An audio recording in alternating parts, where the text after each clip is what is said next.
Army Corps of Engineers, Northwestern Division, for today's Missouri River Basin Water Management and Emergency Operations Conference call.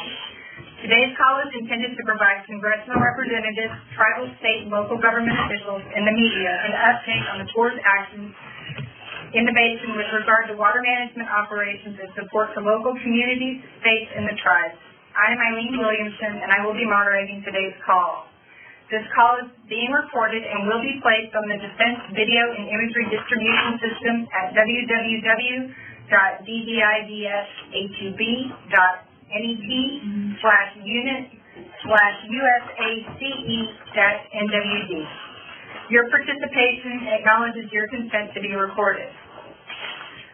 Before I get into the agenda and logistics of this call, I want to give Brigadier General Pete Helminger. Thank you, Eileen. This is Brigadier General Pete Helminger, Northwestern Division Commander for the Corps of Engineers. I want to thank everyone for being on the call today. This is our third daily call for the flood fight. I arrived in Omaha this morning, and as I flew in, I glimpsed what is happening across the region. After this call, I'll go on an aerial inspection to see other areas and to see where we are on the ground providing assistance. I know that there are many people suffering terrible loss, and our hearts are with you. Our smaller dams on the Salt and Papio Creeks in Nebraska and the Republican and Kansas rivers in Kansas have been able to store some of the runoff to lessen these impacts. Unfortunately, there is still a lot of water in the creeks and rivers that flow into the Missouri downstream from our main stem dams. Releases from Gavin's Point Dam continue to decline as inflows from the Niobrara Basin decline. Our district teams in Kansas City and Omaha are providing support to the state, and I am very proud of their Midwest attitude to provide assistance when needed. As the conditions deteriorated early last week, we had numerous volunteers raise their hands to be part of the flood fighting effort, some of which are being personally impacted by flooding. Our employees are your neighbors, and they've been putting in long hours these past few days, whether they are inspecting levees or assessing damages. Their safety and yours is important. Please help each other to be safe and avoid high water, not just on roads, but on levees and near rivers and streams. I thank you all for being part of today's call, and thank everyone who is responding to provide assistance. Thank you, sir.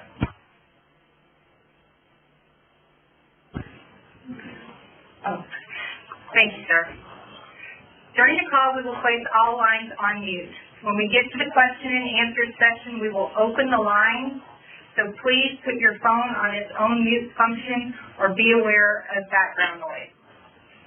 Do not place your call on hold. And today's agenda includes an update of the Corps' actions and plans for managing water releases, an update from the National Weather Service, an update on actions being taken by the Omaha District, and an update on actions being taken by the Kansas City District. I'll turn it over to you, John. Thank you, Eileen. Hello, my name is John Remus, Chief of the Missouri River Basin Water Management Division. Our office is responsible for regulating the Missouri River Mainstem Reservoir System. Last evening at 6 p.m. we reduced releases out of Gavin's Point Dam last evening we reduced releases from Gavin's Point Dam to 63,000 cubic feet per second. Inflows into Gavin's Point Reservoir have continued to decline, so this morning at 8 a.m. we reduced releases to 53,000 cubic feet per second. At 6 p.m. this evening, we will reduce releases again out of Gavin's Point Dam to 43,000 cubic feet per second. We will reevaluate the conditions in the morning, and if the current trends continue, we will make additional release reductions tomorrow. Our release schedule has been shared with the National Weather Service's Missouri Basin River Forecast Center for input into their river forecast. After my talk, Kevin Lau from the Missouri Basin River Forecast Center will discuss Missouri River forecast. Gavin's Point pool has dropped below surcharge. As of noon today, it was at elevation 1209.7 and is slowly dropping. Fort Randall discharges that were at 8,000 cubic feet per second yesterday have been reduced to 4,500 cubic feet per second and is scheduled to remain at 4,500 cubic feet per second through tomorrow. This discharge out of Fort Randall is to manage the Gavin's Point pool decline. Discharges from Fort Randall Dam will not affect our Gavin's Point pool release reduction schedule. System-wide, we have 15.8 million acre feet of the 16.3 million acre feet of flood control storage available to store upper basin runoff. The mountain snowpack and the remaining plain snowpack that will drain into the system is fairly average, so we are in good shape to capture and manage that runoff while having considerable ability to respond to downstream runoff events. The weekly update that my office usually publishes every Tuesday will be published daily until main stem system operations return to normal. This one-page document summarizes system conditions and our short-term operational plans. You can find this update on the Missouri River Basin Water Management webpage. This concludes my remarks. Thank you very much. I will turn the floor over to Kevin Lau of the Missouri Basin River Forecast Center. Kevin? Thank you, Mr. Remus. My name is Kevin Lau. I work for the National Weather Service, Missouri Basin River Forecast Center. All tributaries to the Missouri River below Gavin's Point have now crested and are falling. The crest along the main stem Missouri River below Gavin's Point is at crest currently in the Blair-Omaha Reach. Because of the loss of flow out of the Missouri River due to overtopping and breaching, we may be near crest in the reach from Neb City down to Lulo. The crest at St. Joseph will occur on Wednesday. Atchison down to Kansas City will occur approximately Thursday. Again, that's when the crest will reach. As Mr. Remus mentioned, we are in constant communication with the Missouri Basin Water Management Group, with the Corps, with regard to Gavin's releases. Gavin's releases are incorporated in our river forecast model immediately. We are in constant communication with both the Omaha District and the Kansas City District Corps of Engineers with regard to levee conditions. And we attempt to incorporate the loss of flow or the return of flow from compromised levee units. There will be a system move into Kansas, Missouri, and southern Nebraska, bringing rain on the Tuesday, Wednesday time frame of this week. Amounts are somewhere between a quarter to possibly half an inch. The Missouri Basin River Forecast Center this morning incorporated 5 days of QPF, 5 days of anticipated rain within the model to see what this system on Tuesday, Wednesday might bring. And it will influence crests from St. Joseph downstream. The impact will be in the region of 0.1 to 0.5 feet. So a tenth to 5/10 of a foot is possible at this time, increase to the crest, again, from St. Joseph downstream to approximately Jefferson City. From Jefferson City to the mouth, it will not add to the crest. Again, this is provisional information and is subject to change. So there will be some impact due to Tuesday, Wednesday rainfall. Later on next week, temperatures will begin to melt the plain snowpack in the upper Big Sioux and in the upper James basins, with crests from both systems coming into the main stem, I would say about the turn of the month, about April 1. The snowmelt contribution toward the end of this month will result in renewed minor flooding along many of the reaches on the Missouri main stem below Gavin's Point. This concludes the National Weather Service flood brief. Thanks, Kevin. We'll turn it to you now, Colonel Hudson, the Omaha District. Good afternoon. I am Colonel John Hudson, the Omaha District Commander, and the Omaha District remains focused on ensuring the safety of the citizens and communicating conditions of the river system to all of our partners and stakeholders. The Omaha District continues to work closely with state and local leaders and emergency management agencies, as well as local and tribal governments. This morning's surveillance by our team members working with our levee partners confirmed the majority of the levee system along the Missouri River south of Omaha continues to deteriorate and is compromised. The bulk of the levees are overtopped or breached. We continue to offer technical assistance to our levee partners to mitigate or counter failures and to keep them apprised of the current conditions. Over the last few days, I have mentioned levee breaches and levee overtopping, and I want to take a moment to define each so everyone understands. Overtopping is when the water elevation exceeds the height of the levee, resulting in water flowing over the top of the levee. A levee breach is a situation where a levee fails completely, causing previously contained water in the river to flood the land behind the levee.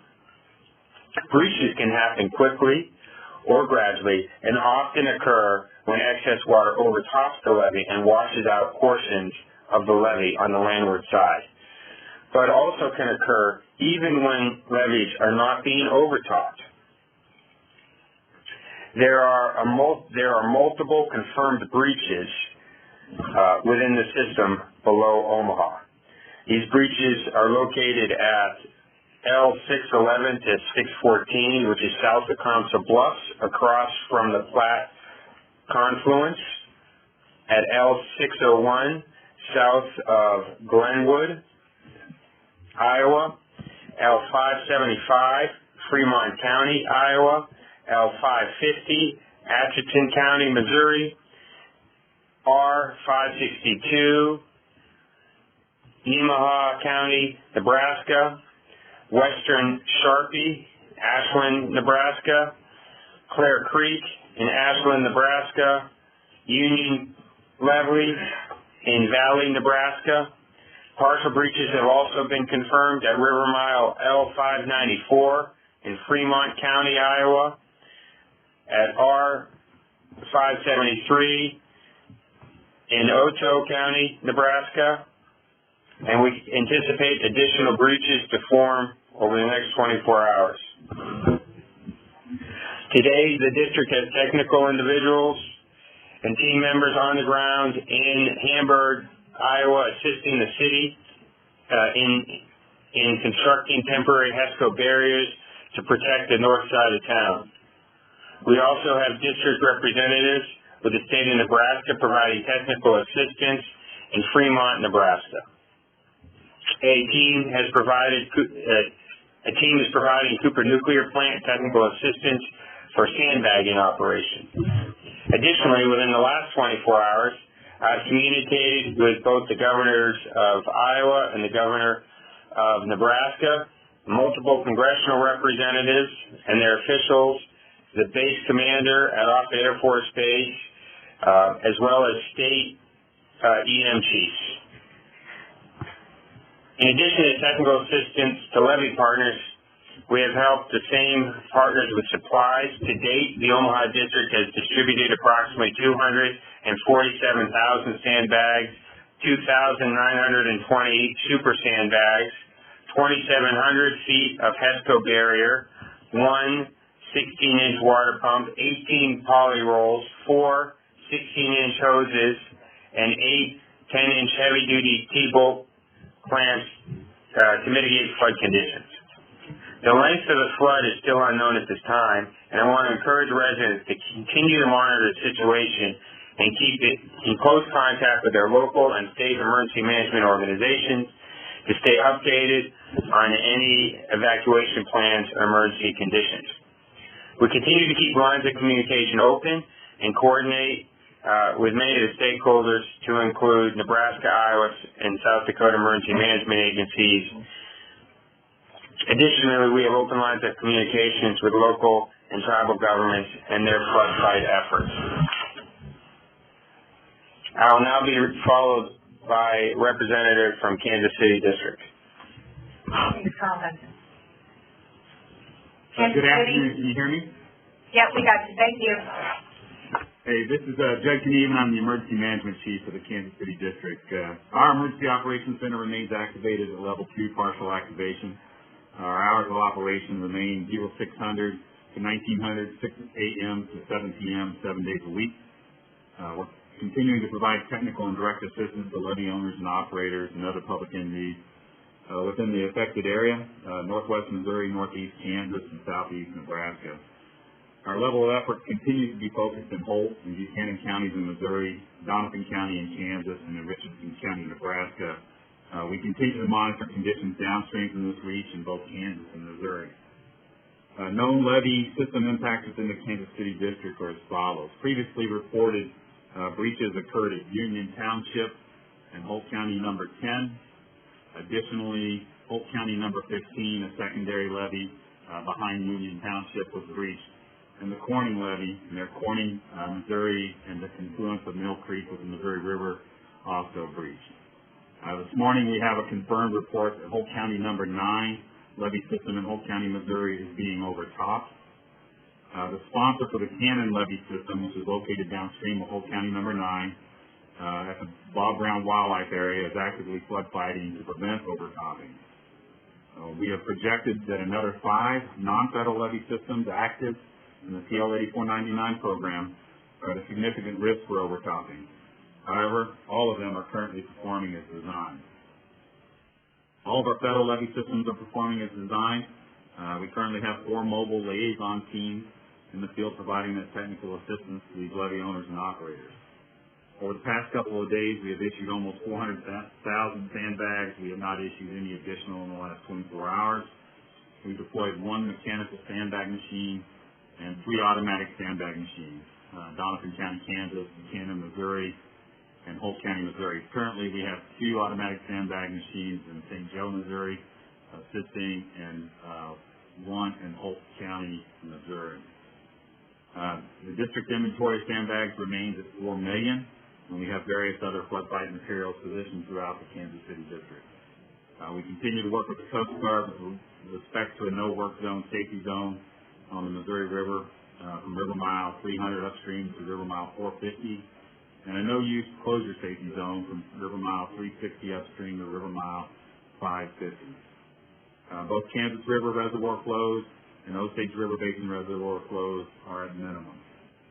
Kansas City District Liaisons continue to support the Kansas Department of Emergency Management and the Missouri State Emergency Management Agency. And in summary, again, our current hours of operation for the EOC are from 6 a.m. to 7 p.m. daily. We can be reached after duty hours by calling our emergency number at 816-426-6320. Please leave a message and a telephone number, and we will return that call as quickly as possible. Also want to say, please remember, safety is no accident. Please pay attention to river stage forecasts and watches and warnings provided by the National Weather Service to include your local emergency management officials. Thank you. This concludes the district's remarks. Thank you for those updates. We have several callers on the line, so I'm going to manage questions based on groups and locations. We'll start with Congressional, tribes, state and local officials, and I will move through each state in alphabetical order. I'm about to take the system off of forced mute, so again, please place your phone in its function or be aware of your surroundings.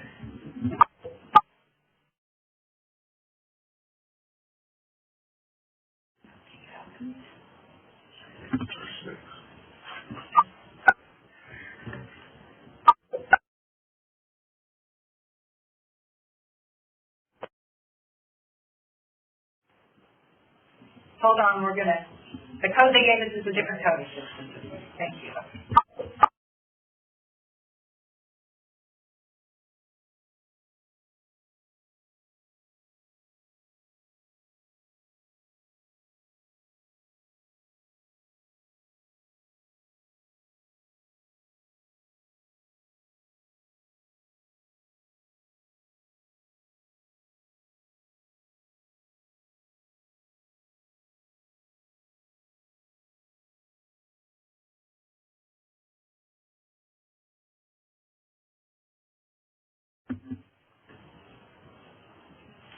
Okay. Star 6 to come up and use questions from Iowa congressional, tribe, state, and local officials. State of Kansas.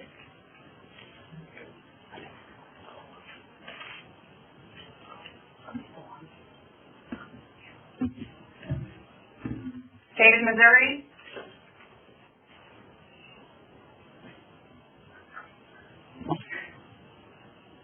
State of Nebraska. Star 6 to come off mute. We've had some technical difficulties. If anyone's out there, Star 6 to come off mute just to confirm. Colonel Lucero, hear you loud and clear. Thanks, sir.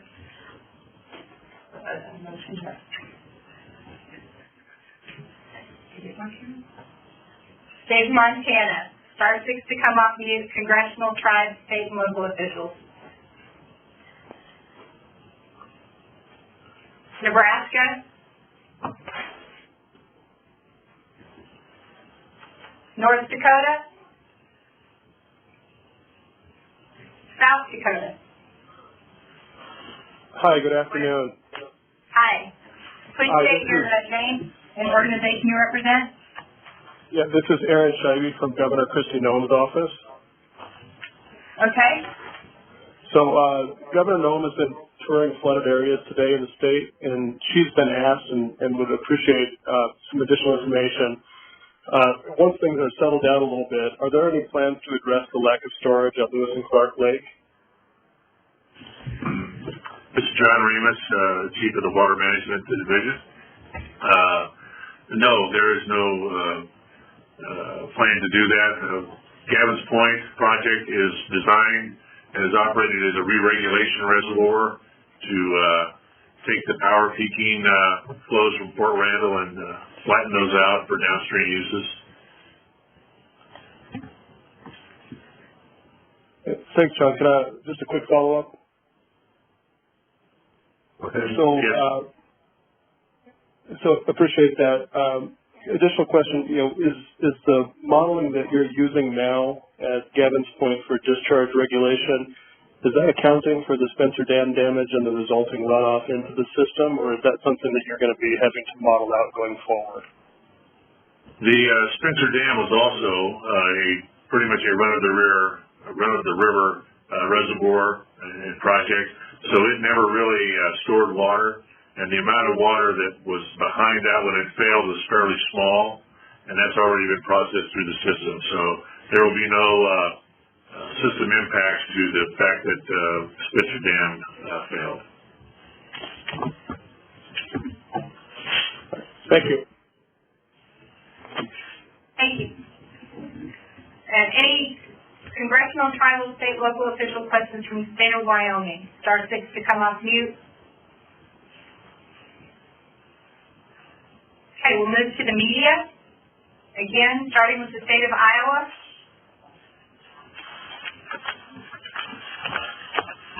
Kansas. Missouri. Montana. Again, star 6 to come off mute. State of Nebraska, media. North Dakota. Can you hear me? Can you hear me? Yes. Yes. Yes. Your name and organization? Yes, please. This is Nancy Darter from the Omaha World Herald. Hi, Nancy. Hi. Hey, there are some folks in Hamburg that are hopeful that you guys might break open a levee to take some pressure off of them. Is there any plans to blow a hole in the levee so that there's some pressure off the river?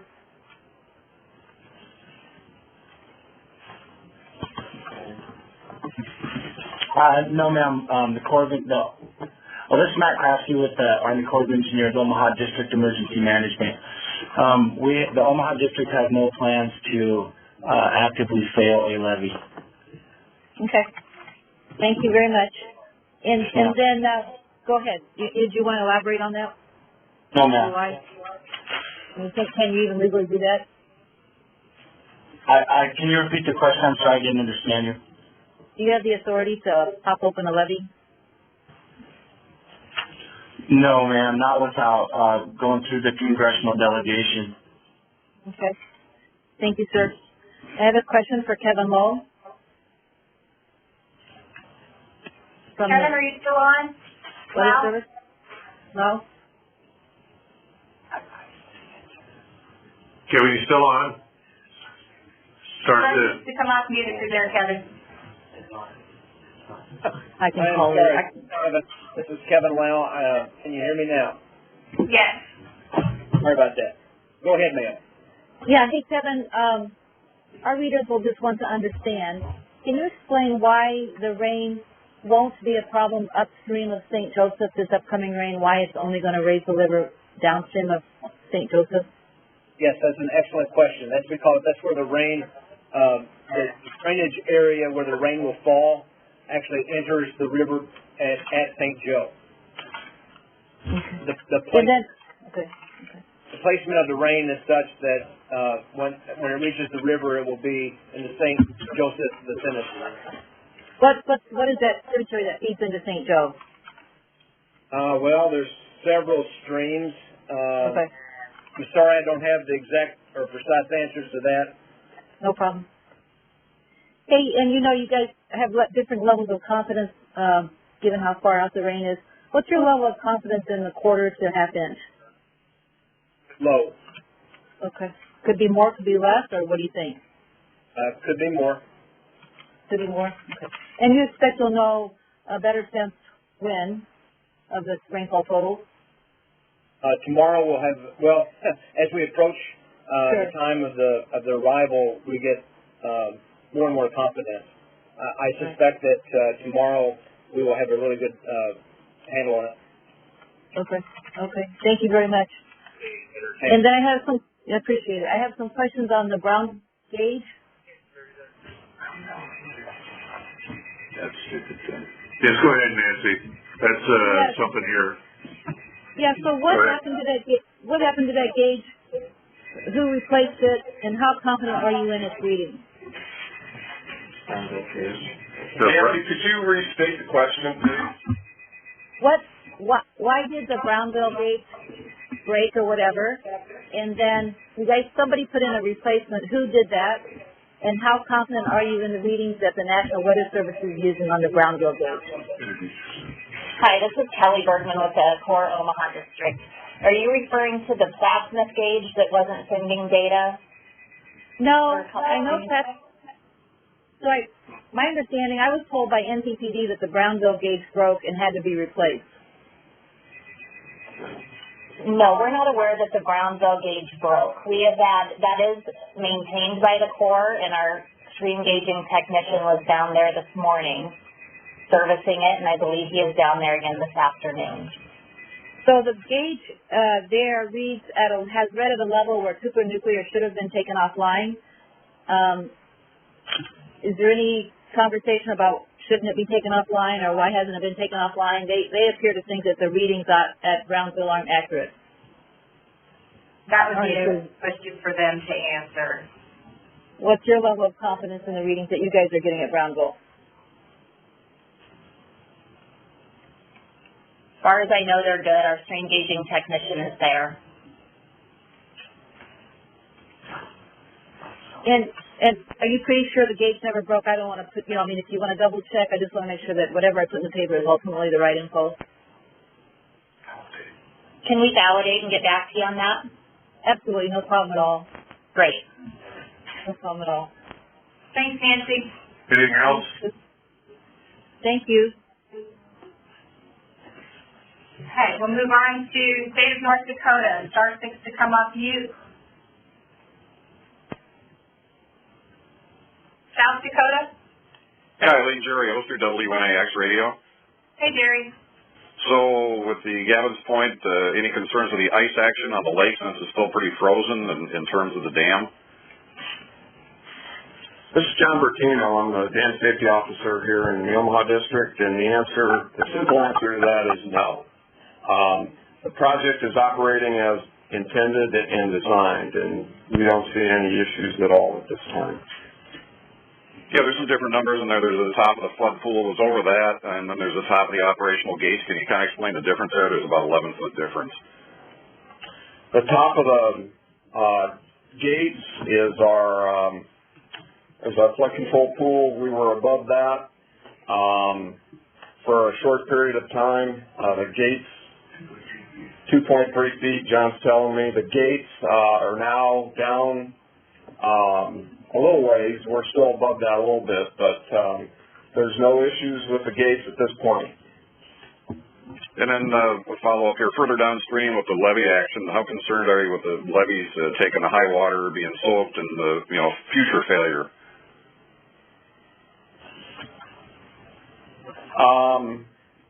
The levees south of Omaha Council Bluffs are pretty much inundated. A lot of the system is being overtopped now. As Colonel Hudson said earlier, it's continuing to take additional damage. A lot of the system is going to be compromised.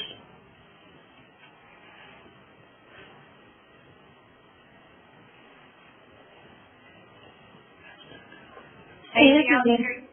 Yes. No, thanks. Nancy? Yeah.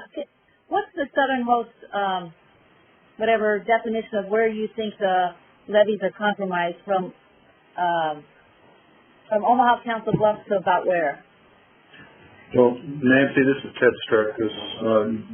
I'm the Deputy District Engineer here in Omaha.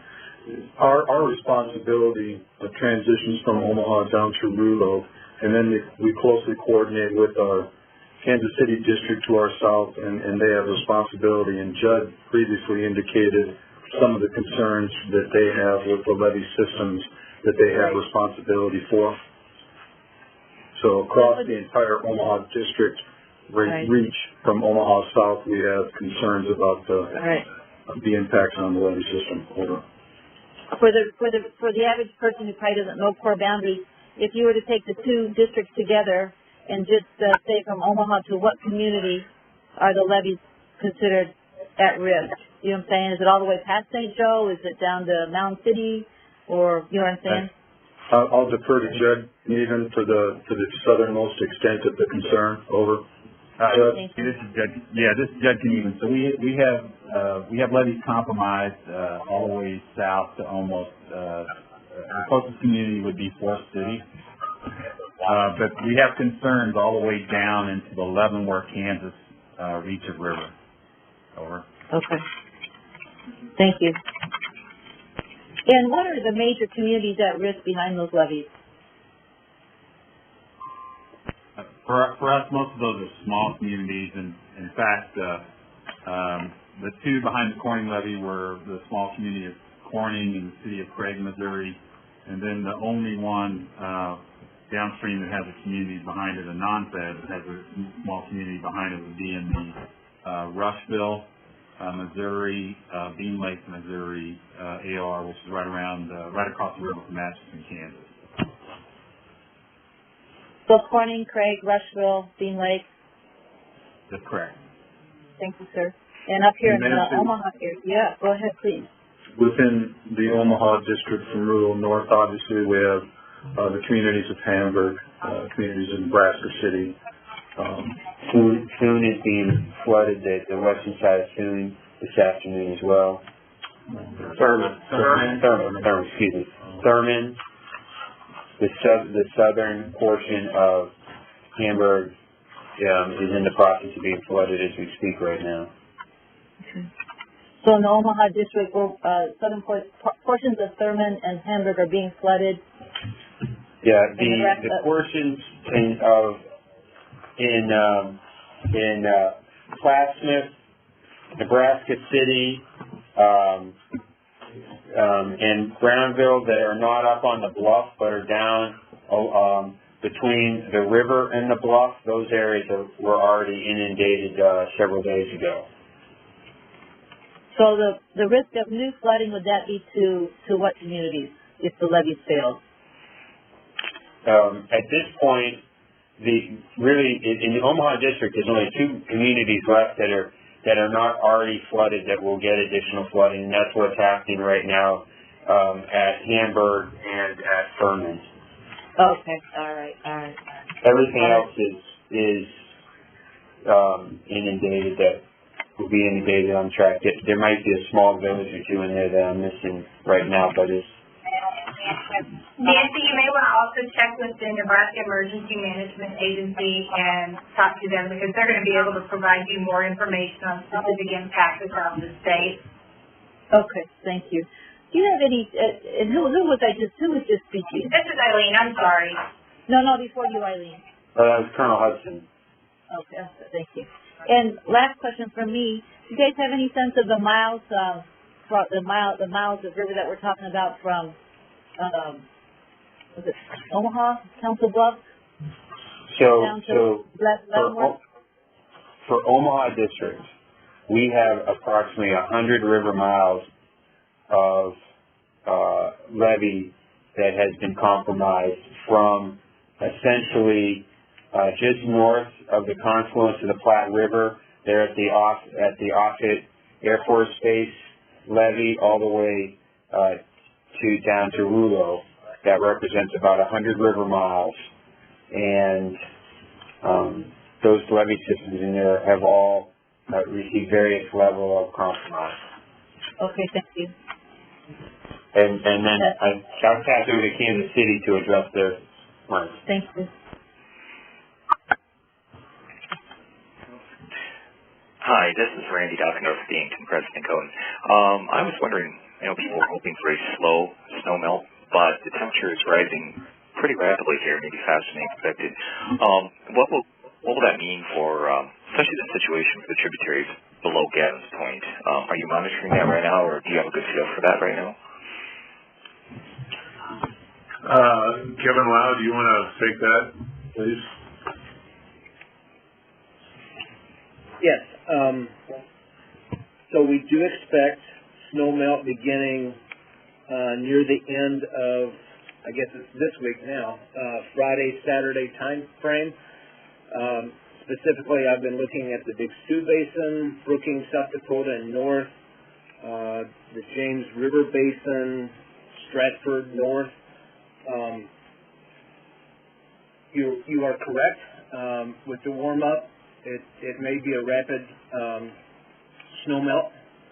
So again, I believe that there's a good chance of renewed minor level flooding on the main stem Missouri as this water comes in around the first of the month.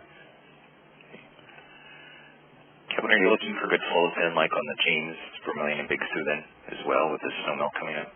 Yes, that is correct. I'm looking for healthy flows. Okay. Thank you. To follow on that, with the main stem reservoir system, that part of the snowpack that will drain into the system, as I said earlier, we have quite a bit of our storage left, over 97% of it, so we're in good shape to capture and manage that particular part of those plain snowpack melt. Okay. John, to take that further west, our West River was hit with a lot of snow. Is that going to eventually flow into the Missouri as well? As that melts over the next week or so? Yes, that will flow into the Missouri River, but that will flow into the part of the basin where we will be able to capture and manage that particular snow melt. Okay. Anything else as far as, I know Niobrara is taking a lot of hit, anything in that region? You said, I believe you said the Spencer Dam is pretty well depleted out. Any other conditions people should be looking for in that area? Not that I'm aware of. Okay. Basically the cleanup that's left. All right, thank you. Thanks, Randy. Any other questions around the state of South Dakota? Star 6 to come off mute. Hey, this is Frank Tedeschi from Senator Round's office. I had unmuting problems. Hey, can you just briefly discuss your assessment of the conditions above Gavin's Point to include any levees along the main stem and tributaries that, especially in relation to the snowpack north? Thank you. We don't have levee systems or systems in the PLA 499 program above Gavin's Point until you get above Fort Peck. You got Garrison, or, Wilson, yeah, but that's not in the PLA format program either. Yeah. So there's no real levee systems there that, we have to be concerned about. and then from a flood risk with respect to mountain snowpack is very average. Yeah, the mountain snowpack is average, the plain snowpack in the western part is average, maybe a little bit above average now, but we're in real good shape from a system storage point of view. Okay, I appreciate that. I appreciate you guys continuing to run these calls through the weekend. Thanks. This is Randy. I was going to jump back into the quick question. You were looking at 20,000 CFS goal by the end of the week. That's still pretty attainable. Will that be reached sooner than what you thought? Well, we're still on our schedule that we posted yesterday. We're reevaluating that. The Gavins Point pool continues to drop, but it's not dropping as fast as we had thought it would. But as John Bertino said earlier, we have no concerns about it. We're below surcharge, so we're still on that schedule. We will be doing an update of our runoff forecast tomorrow or the next day. We will do another service level check. That may change that number from 20,000 to a different number, but we'll know that when we do the check on that. So, And John, just a follow-up question. Is there any concern about the conditions of Gavins Point or Fort Randall? I know some people ask. I think in the past you said no, but I wanted to double check.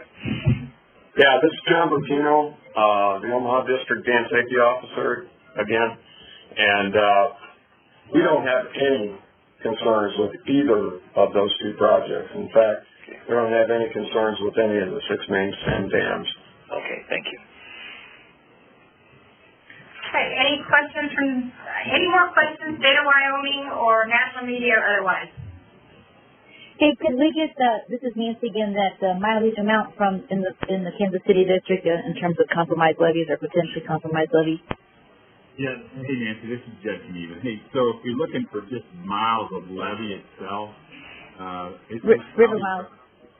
So river miles total would be probably about 115 miles total river miles.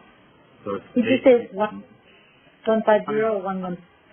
About 115. So it's 11. so and some of that's a little bit of overlap with Omaha because we talking from Leavenworth, I think it's about 3 miles, 397, 398 to Rulo's 497, and then we're extending about 10 or 12 miles or so upstream from there, working levees along the left descending bank and then the river. So, okay. All right, 110, 150 miles worth. Thank you. You're welcome. Ask again, any other questions before I hand it to General Helminger for closing remarks? All right, thank you. Sir? Great. Hey, thank you, Eileen. I want to thank everyone for joining us on the call today, especially those who are responding to provide assistance and those that are assisting to communicate risk to all stakeholders, and remind everyone that the Corps of Engineers is here to continue to provide assistance, and we'll conduct this meeting again same time tomorrow. Thank you.